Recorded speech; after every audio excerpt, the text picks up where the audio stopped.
Olá a todos que nos acompanham, sejam bem-vindos a mais um episódio do Série Tech, o podcast da Série Group, né? A holding que controla as unidades de negócio Bionat, Kimberlite e Loider.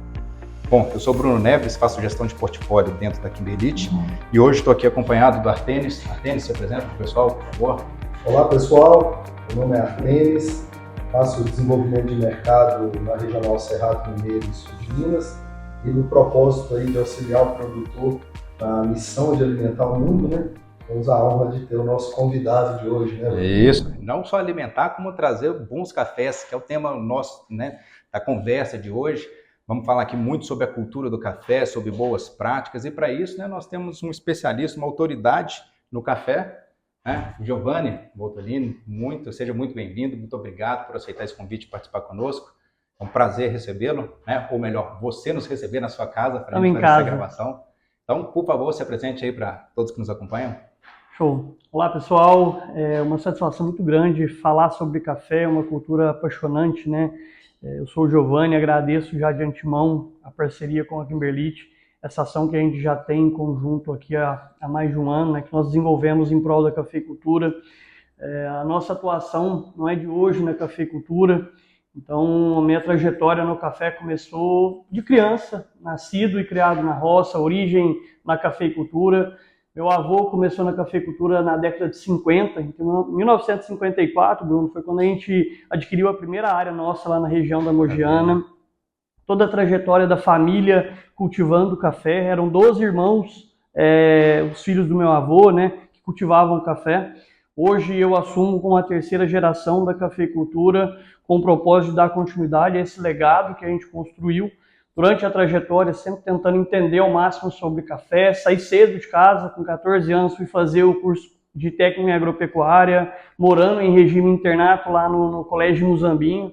Foi seguramente uma das decisões mais importantes numa fase da vida, 14 anos, a gente começando a trajetória de vida, né? Sair de casa cedo, a gente bate muita cabeça, erra, acerta, mas foi isso que me trouxe hoje, ao decorrer desse tempo, a começar a agronomia em lavras, meu mestrado, doutorado, e a gente desempenhar todas essas ações direcionadas à cafeicultura.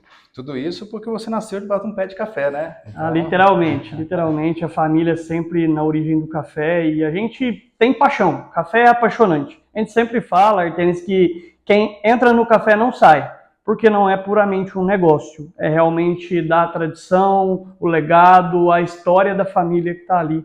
E a gente honra isso com muito fervor, né, no campo. Isso é muito bom. E assim, café, nós estamos falando em planta perene, é um desafio contínuo, né? Aí a gente olha para todas as condições climáticas, o que a gente está vivendo agora, né? No ano de 24, aí nós temos que olhar para o futuro, olhando para 25, o que é que vai acontecer, mas também lembrar do passado, porque o passado determina o que acontece hoje e o futuro, porque café, né, cultura perene, então o clima é um fator muito determinante, né? Passado, presente e futuro.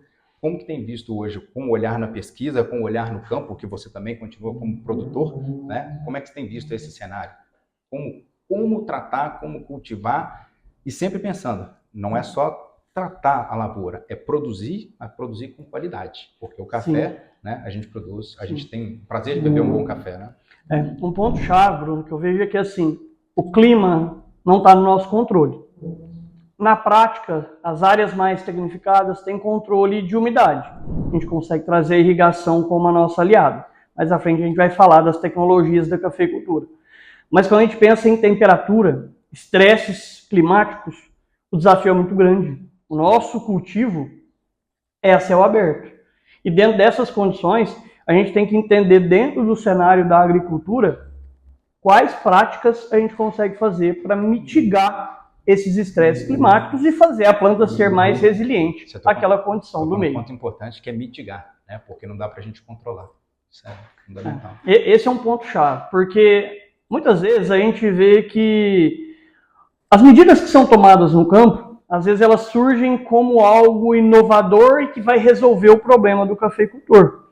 A gente sabe que na prática a gente vai tentar ajudar a planta a ser mais competitiva. E aí isso vai ditar a regra de como ela vai conseguir responder em nível de produção ao quanto ela foi estressada em determinadas safras por determinadas condições do clima. Giovanni, é interessante, conversando, né, antes aí da gravação. Historicamente, aí, desde 1954, né, a família vem nessa cultura de cultivar essa planta tão importante para a nossa economia. E aí, como que é conciliar essas inovações com a cultura que se tem da produção? Artenis, um ponto-chave disso, o que eu imagino assim, pensa, meu avô começou em 1954, meu avô faleceu em 2005, foi quando meu pai deu continuidade ao legado, meu pai ficou até na estrutura da sede, onde meu avô morava, a casa dele ainda permanece intacta lá da forma com que era quando ele morava na fazenda, e há uma transição muito grande com relação a manejos. Então, tudo que eu vejo hoje de novidade, tecnologias que a gente tem acesso hoje, e eu levo para o campo, levo lá para casa. Inicialmente, quando eu chegava com essas informações para o meu pai, eu percebi um nível de receio, porque era algo muito diferente do que comumente era feito. Então, tudo que é novo traz desconforto. Só que o que não é confortável é nós termos produtividade média de café de 29 sacas por hectare, com tanta tecnologia que tem no mercado. Então a gente vai dando um passo a cada vez, trazendo as oportunidades tecnológicas que existem. Eu havia falado com meu pai, falei, pai, fica firme aqui que o senhor vai ver a gente colher 20 sacos de café no cata, vai ver a gente colher 100 sacas por hectare numa primeira produção. E na cabeça dele aquilo era impossível. E hoje ele vê as coisas acontecendo, vê a lavoura vindo num potencial produtivo muito grande. Ele me trouxe até um outro desafio. Giovanni, traga as tecnologias e ao invés do nosso plano de renovação ser em 8 anos, vamos fazer em 4 anos.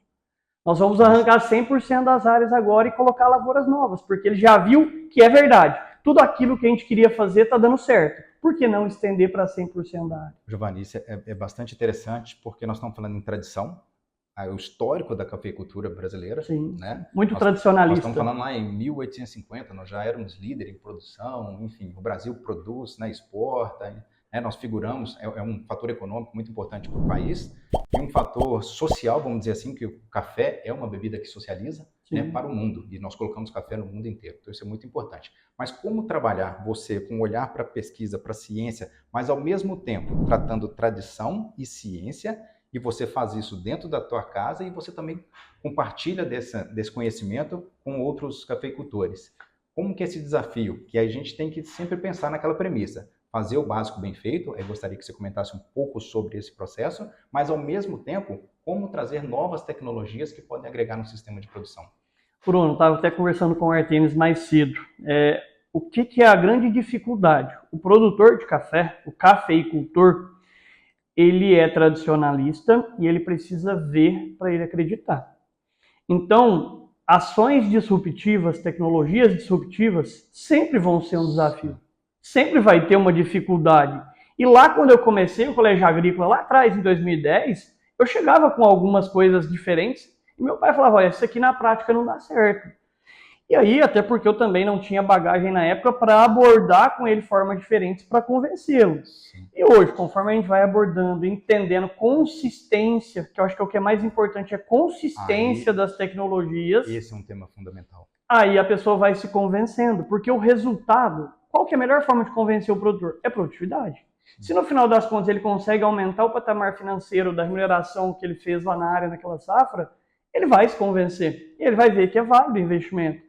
Então, sempre é essa lacuna que existe entre o que dá certo e o que o produtor realmente faz, é a ferramenta que a gente tem que utilizar para o convencimento e a consistência do que isso acontece ao longo do tempo. Isso é muito do que a gente faz, né, Artenis? A questão Sempre o nosso trabalho começa com um olhar lá na pesquisa, porque é onde a gente vai eliminar todas as variáveis que não são do interesse do estudo, e quando a gente traz para o campo, a gente começa a ter essa leitura, né? Pesquisa validando o campo validando a pesquisa, isso é muito importante para mostrar para o agricultor no final do dia, né, para o cafeicultor, que aquela nova tecnologia, ela funciona. E é muito do trabalho que conduz no campo, né, Artenis? O teu olhar aí era fundamental para esse processo. Perfeito, Bruno. E vai de encontro com os nossos pilares do Grupo ESSERI, que é produtos que entregam resultados. É daí que nasce a Fronterra, buscando essa consistência nas novas tecnologias. Justamente, acho que foi legal você trazer, Artenis, a questão da Fronterra. O próprio nome Fronterra, ele já traz consigo esse propósito, né? O front é de estar à frente ao que acontece na terra, né? Na agricultura, o que traz Hoje o nosso dia a dia é onde a gente executa todas as nossas ações profissionais, é ligado à terra, é na agricultura, é na cafeicultura. Então, assim, o projeto hoje de atuação da Fronterra, ele não começou em 2019, quando a marca Fronterra surgiu. Ele começou lá atrás, em 2007, 2008, quando os outros dois sócios da empresa, o Caio Lazzarini e o Luiz Gustavo, eles começaram na consultoria aqui na região, trazendo o fortalecimento do conceito técnico para o produtor, e a partir daí a gente percebeu uma evolução muito grande no perfil familiar de cada uma dessas fazendas assistidas, e com frequentes demandas, né, que vinham para a gente entender mais sobre tecnologia. O produtor queria entender, mas como às vezes ele ainda não acreditava, ele precisava de ter alguém próximo a ele gerando essa informação. E foi aí que o segmento de pesquisa e desenvolvimento surgiu como uma demanda. Criamos uma nova marca, a Fronterra, que congrega todas essas ações, desde o campo na consultoria, a pesquisa dentro das estações e a parte que eu julgo ser uma das mais importantes, que é a difusão. Claro. É o que a gente faz hoje, trazer informação e fazer chegar até a ponta. A informação não é útil se ela não estiver sendo executada. E aí é o ponto que a gente tem que levar isso para o cafeicultor. Giovanni, esse é um tema muito importante, que é a difusão. Levar uma comunicação efetiva, pegar tudo que nós conhecemos, né, o que trouxe ao nível de produtividade hoje, e levar para o cafeicultor que está nos acompanhando. Então, esse olhar ele é muito importante levar. Mas eu sei que o cafeicultor ele vai querer testar, vai querer conhecer nas áreas dele, e isso também é muito importante. Por quê? Condições climáticas completamente distintas. Cada região do Brasil, cada talhão dentro de uma mesma propriedade tem um comportamento, né? Daqui a pouquinho a gente já vai falar um pouquinho de cultivar, alguma coisa do tipo, mas só para pegar esse mesmo gancho, é importante a gente entender que toda planta funciona num sistema de troca. Cresce parte aérea, cresce raiz. Cresceu raiz, cresce parte aérea. Então, esse tema ele é muito sensível porque o visual, né? E eu estou amarrando aqui porque o agricultor ele compra com os olhos, ele tem que ver para crer, não é isso? Então, a gente está vendo parte aérea, mas a gente não está entendendo como está o sistema radicular, desde que se abre uma trincheira, né? Para a gente poder entender o que está acontecendo. E, obviamente, hoje nós temos muitas análises mais recentes, amarrando lá atrás, uma boa análise física de solo, química de solo, e a biologia do solo hoje ela está mais em evidência, mas também levando a nível de entendimento de comportamento, né, das análises enzimáticas no solo. Então são fatores muito importantes, é um tema muito abrangente, mas no visual da lavoura. Né? Esse é um ponto interessante, Bruno, e o que a gente tenta entender? Primeiro, que houve uma mudança conceitual hoje dentro de onde a gente atua focado em cafeicultura. Havia uma preocupação muito grande em visualizar benefícios em parte aérea e entender que aquilo acontecia. Isso era apenas a consequência. Mas não se olhava da origem, ou seja, o ambiente radicular. Então, todas as pessoas, meu avô, a gente ia na roça, ele mostrava a parte aérea, mostrava uma planta bonita, uma planta verde, escura, e para ele aquilo era o que importava. Era o sinal de planta saudável, né? Era isso. Exatamente. Hoje a gente inverte os fatores. Depois de muito tempo, né, 1827 foi quando o café chegou no Brasil. Então, são centenas e centenas de anos de condução a um ponto de que só se pensou em parte aérea. Só se pensou em parte aérea. 1727, desculpa. Só se pensou em parte aérea. E aí agora a gente está focando a atenção para o ambiente radicular. E tudo que a gente faz na raiz, o reflexo é na parte aérea. Sim. Hoje nós combinamos algumas tecnologias que vêm para agregar no ambiente radicular. Porque como se pensava pouco, se favorecia pouco o ambiente radicular. Hoje nós trabalhamos principalmente a parte de condicionamento de solo. Tem tecnologias que ajudam e muito o cafeiro ser bioestimulado e crescer no ambiente radicular. E principalmente a grande adesão que tem acontecido na cafeicultura, que é a era dos biológicos. Então, hoje tem se utilizado de tecnologias para ajudar a bioestimulação radicular e o que é mais importante, há um sinergismo muito grande entre condicionadores de solo e organismos biológicos no momento da aplicação. Com certeza. Então, você fornece comida e fornece os guerreiros que vão te ajudar lá naquela batalha do solo. Então, é um ambiente que a gente tem feito hoje para validar e trazer o benefício para o ambiente radicular e depois a parte aérea vai ser apenas uma consequência. Esse é um ponto assim, chave para a gente entender sobre as culturas, tratando cultura perene, o café. Tem que ter uma visão holística sobre o processo de produção. Não podemos trabalhar em módulo, nós temos que ter uma visão mais ampla. Aí nós temos um outro ponto de amarração que é muito interessante. Dentro dessa visão macro, como que funciona as tecnologias ou como você tem visto estratégias de manejo aplicadas em outras culturas carregando para a cafeicultura. Esse é um ponto que eu tenho visto, assim, é importante, né, do ponto de vista de trazer tecnologias, mas tem que se conhecer como fazer, quando fazer, onde fazer, com que tipo de produto fazer. Sim, eu acho que esse é um ponto delicado, porque a gente tem que ser muito cauteloso da forma com que novas tecnologias possam ser úteis para o café, porque elas têm que ser bem posicionadas. O Artenis também vai poder trazer uma troca com a gente, ele teve uma experiência na região lá no nordeste do país, mas o que eu entendo? A gente tem tentado trazer algumas características de frutíferas, né? Alguns conceitos utilizados lá na manga, na uva, na maçã, a gente tem tentado trazer para o café. Só que temos que ter um cuidado muito grande, porque uma abordagem da forma com que o cafeiro não responda, a gente pode interferir fisiologicamente nesse café e ao invés de colhermos benefícios, colhermos prejuízos.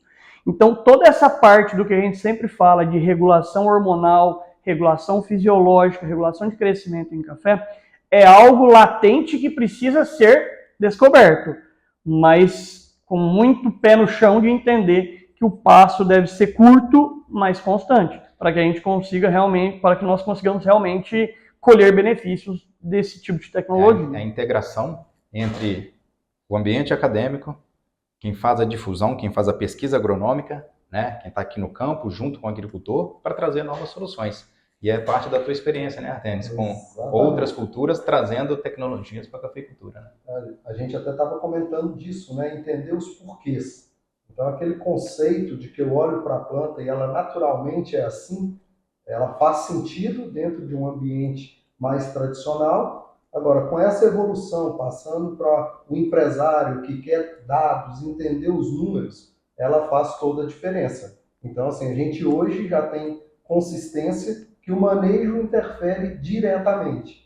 O que é muito interessante é não esquecer a sua famosa frase, né, Giovanni? O arroz com feijão, ele faz diferença. Então, assim, a gente consegue, através de poda, através de alguns compostos, direcionar o metabolismo. Agora, o básico tem que estar bem feito, não é isso? A gente sempre comenta isso, né? Volta e meia surgem algumas tecnologias inovadoras, né?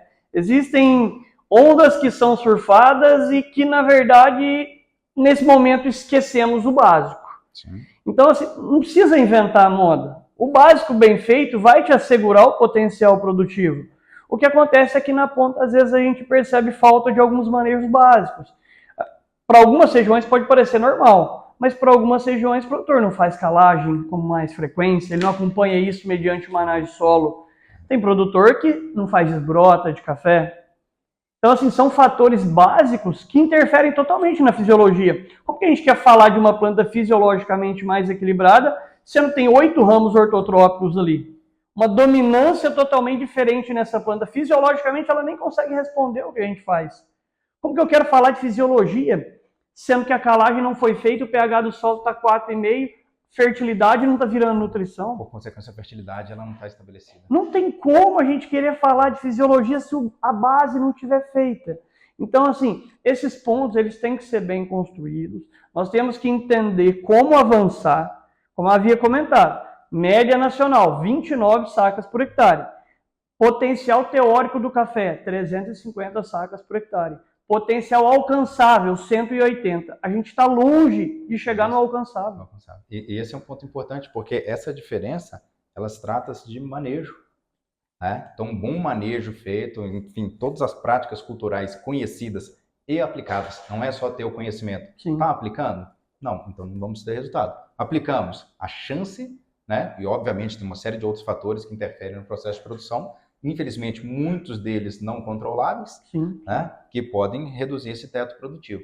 Mas potencial para produzir temos. Genética tem. Genética. Temos materiais hoje aí, o meu trabalho de doutorado ele foi ligado à parte de melhoramento genético.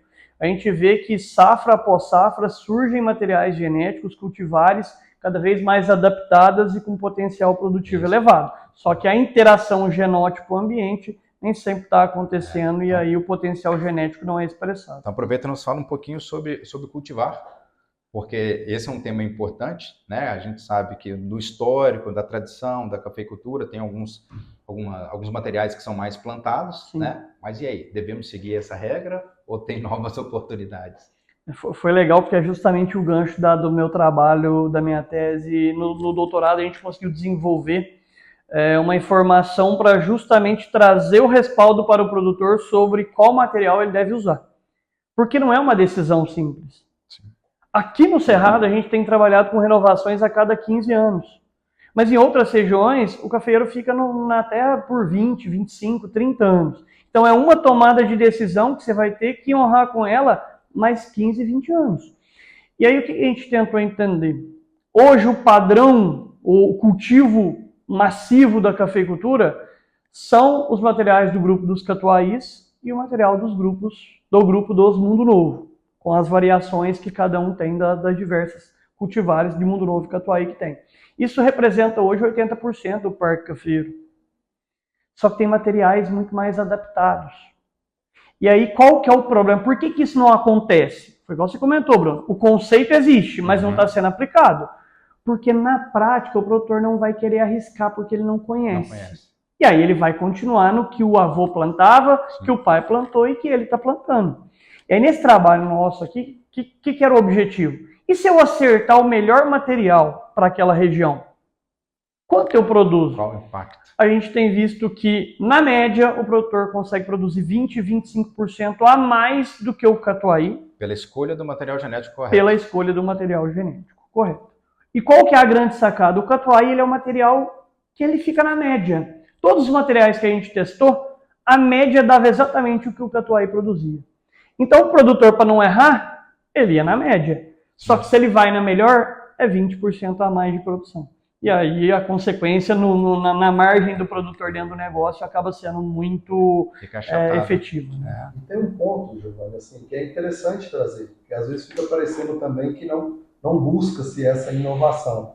Então, assim, para o produtor, se ele faz essa mudança, ele teria que mudar muita coisa no operacional dele para simplesmente escolher um material com maior potencial? Não muda nada, o manejo é o mesmo. Não muda nada, é a mesma coisa. Porque, na verdade, a única adequação que a gente vai ter que fazer é que materiais mais produtivos requer tratamentos mais efetivos. Nós não podemos tratar cafeeiros diferentes da mesma forma. Cada qual vai demandar o seu manejo. Se um cafeeiro vem com potencial de 60 frente a um outro de 40, o manejo que a gente vai realizar, ele acaba sendo um pouco diferente. A grande questão é que, na prática, a cafeicultura, muitas vezes tradicionalista, às vezes ainda a gente se depara com situações com cafeeiros pouco produtivos e super adubados. Ou seja, nesse caso em específico, mesmo se ele mudasse a cultivar, o manejo ainda seria o mesmo, porque ele ainda está adubando além da conta. Ele está fazendo muito mais, porque é o que era tradicional. Meu pai aplicava 100 gramas por metro linear desse determinado fertilizante. E ele faz isso a vida toda. Que a gente segue um dos preceitos, uma das leis da adubação, lei dos incrementos decrescentes. Estamos colocando maior nível de investimento e não estamos recolhendo isso em produtividade. Tem se esquecido muito, a lei dos incrementos decrescentes é muito interessante, ela rege a fertilidade do solo, mas a lei do mínimo, para mim, ela ainda traz um desafio muito grande, porque só se fala em NPK, em café, na grande maioria das áreas, principalmente por ser cafeicultura de subsistência. Grande parte da cafeicultura hoje são produtores que vivem daquele negócio. Nós estamos falando em 3 nutrientes frente a 14 essenciais. E o que mais me chama a atenção é que, somados todos eles, são 5% da massa seca da planta. Os outros 95% é carbono, hidrogênio e oxigênio. Sol, luz, água e CO2, para a gente fazer grande parte da produção. Está tudo ali, do jeito que Deus fez. E aí a gente tem o potencial de interferir nesses 5%. E dentro disso ainda há uma concentração muito massiva em 3 nutrientes. E aí a gente começa a ver que falta magnésio no processo, para condicionar a proteção para a planta. Falta cálcio, porque está sobrando potássio e aí a parede celular fica fraca e começa a dar mais doença. Desbalanço na CTC. Então, toda essa dinâmica ela tem que ser feita. Está faltando agronomia no campo, está faltando conceito básico. E é isso que a gente faz. E estamos inventando a roda? Não, é o arroz com feijão. Aplicando os conceitos básicos. É o arroz com feijão. O que dirá, a gente pouco se ouve na cafeicultura se falar da utilização de níquel, né? A gente já sabe aí da importância do níquel dentro dos processos de assimilação de nitrogênio, rotas de defesa na planta. Então isso já é conhecido da ciência, mas ainda da cafeicultura de baixo uso, né? E o que dirá os outros nutrientes, né? Zinco, manganês, cobre, boro, todos os demais. Então, e com esses ajustes, nós falamos aqui de genética, manejo de raiz, solo, parte aérea, nós ainda podemos fazer algo mais, né? Quando pensamos em fisiologia, nós temos, por exemplo, dentro do SL Group, essa essência de olhar para o campo. Comentou que a Fronterra nasceu disso, né? Então, assim, e buscamos sempre agilidade, atender as maiores dores, né? Então, assim, hoje, dentro do cenário que nós vivemos, Giovanni, teria alguns pontos que você chamaria a atenção nessa cultura tão importante?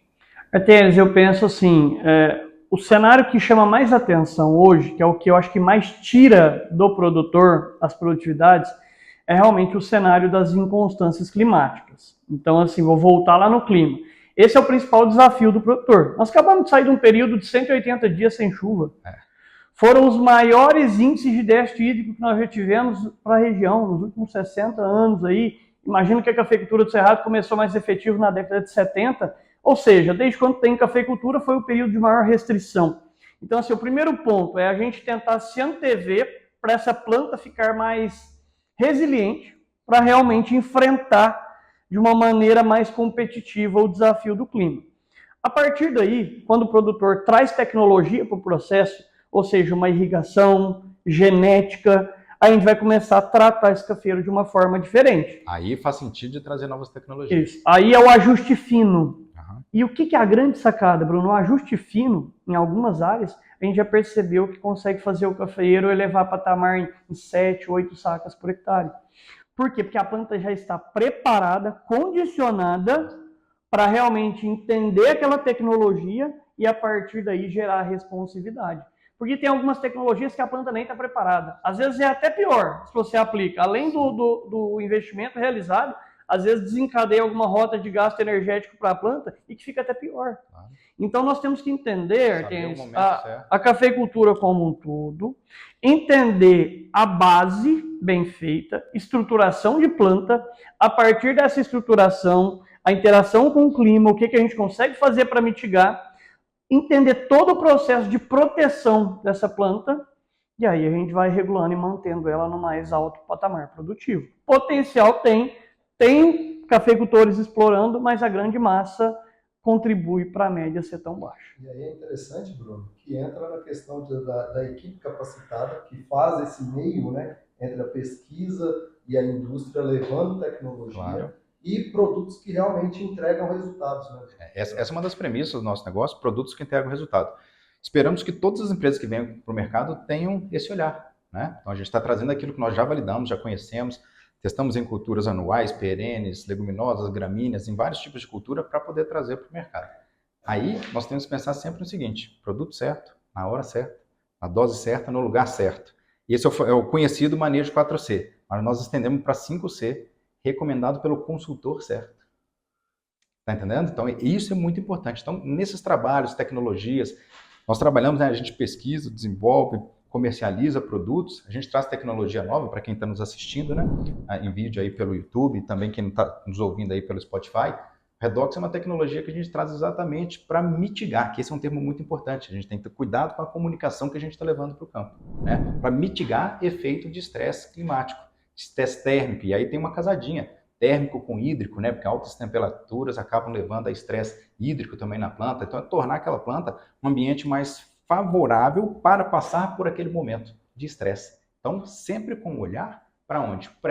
Preventivo, né? Pré-momento de estresse. Sob condição total de estresse, dificilmente se tem alguma resposta para qualquer tipo de tecnologia que se leva para o campo, né? Então, tem que ter, aí está no momento certo de fazer a aplicação, né? Então, tem que ter esse cuidado, essa sensibilidade para que a gente seja efetivo, tem que ter efetividade em qualquer nível de recomendação. Não tenha dúvida. 2 pontos que são interessantes de comentar. O primeiro, para entrar nesse assunto da parte de mitigação de estresse. É importante a gente entender a forma de realmente comprovar o estresse. Porque para o produtor, na maioria das vezes, o estresse é só o final. Ou seja, é uma escaldadura, é uma deficiência.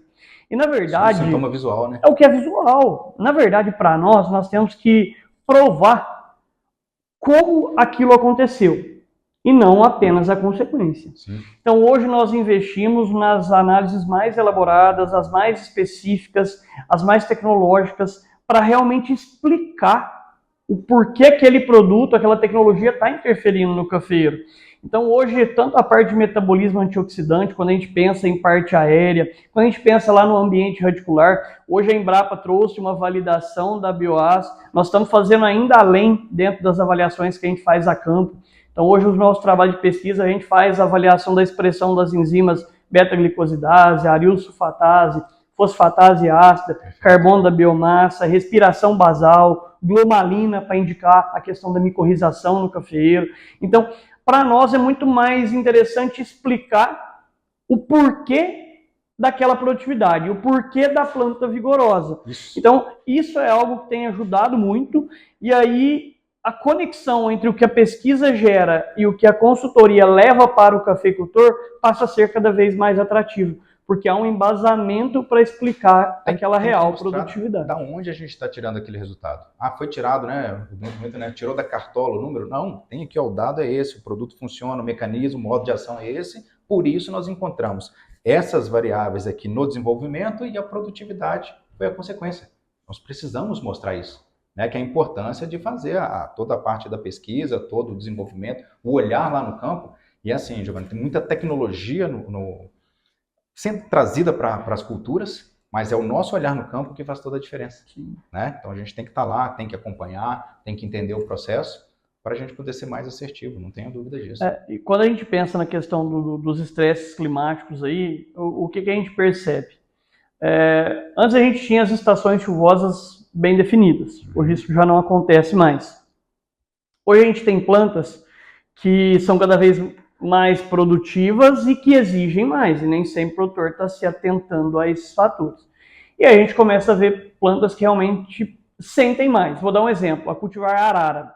É um material de um alto potencial produtivo, uma das mais produtivas que existem hoje na cafeicultura brasileira, e por ela ter essa demanda nutricional, a demanda fisiológica diferente das outras cultivares, a gente vê em alguns casos plantas como essa sofrerem muitos estresses térmicos, por exemplo. Ela não consegue se proteger, você vê mais escaldadura nesse tipo de planta, e a gente começa a ter que lançar mão de tecnologias e ferramentas que vão ajudar essa planta a ser mais resiliente. E como que a gente prova isso? Fundamentando por meio das análises do metabolismo antioxidante. Sim. E a gente vê que na prática a diferença é muito grande. Quando você tem um metabolismo antioxidante mais efetivo, plantas que conseguem se proteger melhor, e como que ela faz isso? Muitas vezes com mecanismos como prolina, que vai ajudar a planta a termorregular mais efetivamente. É um grande osmorregulador. E aí o que acontece? A planta está ali 2, 3 graus Celsius a menos do que na área onde não foi feito um tratamento específico para aquela planta se termorregular mais efetivamente. Sim.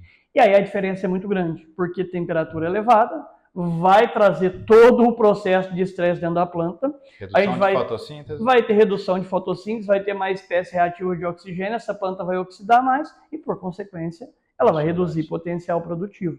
Então, não tem segredo, é a gente entender, aplicar a fisiologia e a nutrição do cafeeiro na prática, e a partir daí a gente vai entender os resultados que são obtidos, e está sendo muito consistente. A maioria dos trabalhos que a gente faz, a gente mostra para o cafeicultor que ele trazer um metabolismo antioxidante mais efetivo, a planta responde e tem gerado maiores índices de produtividade. É interessante, Giovanni, porque assim, o olhar do campo ele faz muita diferença. Conhecer a cultura é um diferencial, a botina suja, né, de barro, que a gente fala, leva muita informação. Agora, nem tudo que é dano vai ser visual, né? Então, muitas vezes, essas perdas, elas são muito intensas, mesmo antes de ser visual. Antes, por exemplo, de uma deficiência nutricional. Então, assim, esse cuidado, esse entendimento ele faz toda a diferença. Quando se fala disso em estresse térmico, então, eu posso estar perdendo muito, mesmo sem a escaldadura. Com certeza. É porque a escaldadura, a deficiência é só o final do processo. Na nutrição, se a planta está deficiente, tem a fome oculta primeiro. Sim. Primeiro falta, sem ela externar o que está acontecendo, e ela já teve processos fisiológicos comprometidos. Ela já não cresce como ela cresceria normalmente. E aí vai faltando, chega uma hora que a planta começa a apresentar aquele problema. Aí você vai lá e olha aquele sintoma característico da deficiência nutricional. No caso da escaldadura é a mesma coisa. Antes dela apresentar aquela característica da folha oxidada, necrótica, clorótica primeiro, depois necrótica, isso tudo já está acontecendo antes, com a planta com a folha normalzinha. Sintoma visual. Pelo menos visual você não consegue identificar, a não ser que você seja mais criterioso. Algumas áreas a gente começa a identificar pontos necróticos na folha primeiro, que é onde a célula já sofreu dano e houve o extravasamento do líquido celular. Então você já vê que tem pontos translúcidos na folha, aquilo vai aumentando, vai se acentuando, a folha vai começando a ficar clorótica, e depois o sintoma necrótico é só a consequência da morte da célula.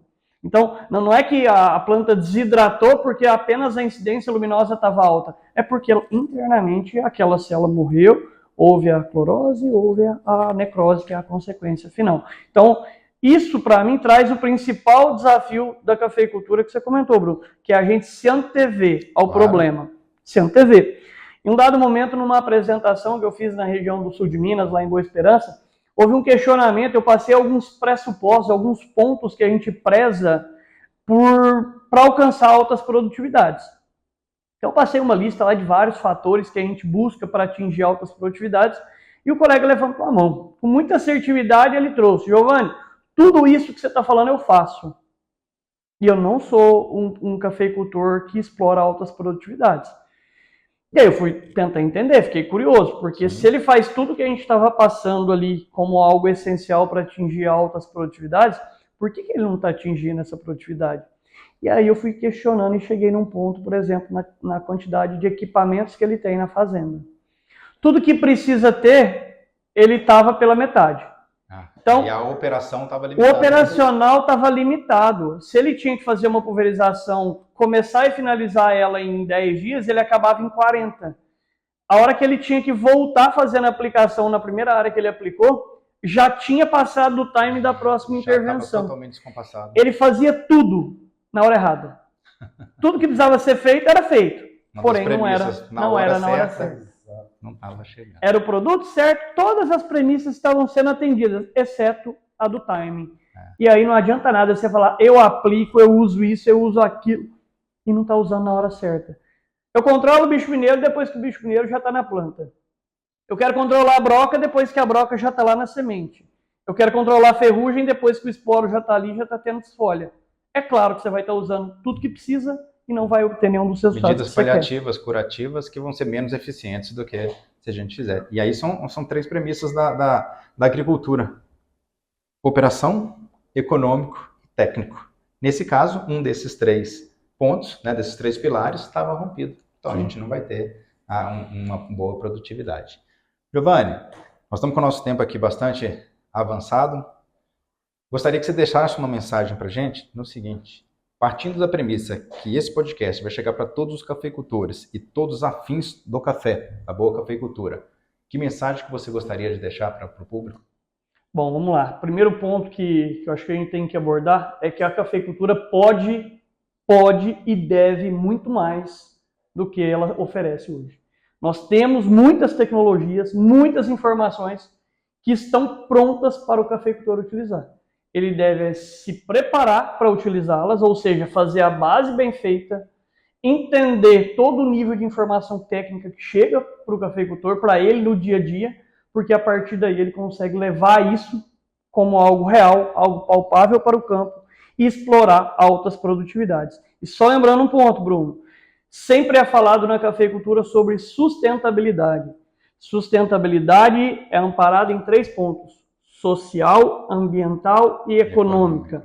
Então, o cafeicultor ele tem que bater no peito de falar que ele é sustentável quando ele está sendo ambientalmente correto, socialmente correto, mas quando ele também está ganhando dinheiro. Então, é um ponto chave do processo. Ele tem que ser sustentável a partir do momento que ele utiliza tecnologias inovadoras, tecnologias que agregam produtividade, para que aí sim ele siga o preceito base da sustentabilidade amparado nesses 3 fatores. Excelente, Giovanni. Muito importante esse teu fechamento, que isso faz todo o sentido com o que a gente prega dentro de boas práticas da agricultura, né? Artenis, deixa seu recado final para a gente. Então, vemos aí uma cultura de relevância, né? Muito bom, conversando com o Giovanni, o tempo passa quando tem conhecimento. Sim. De forma muito agradável, né?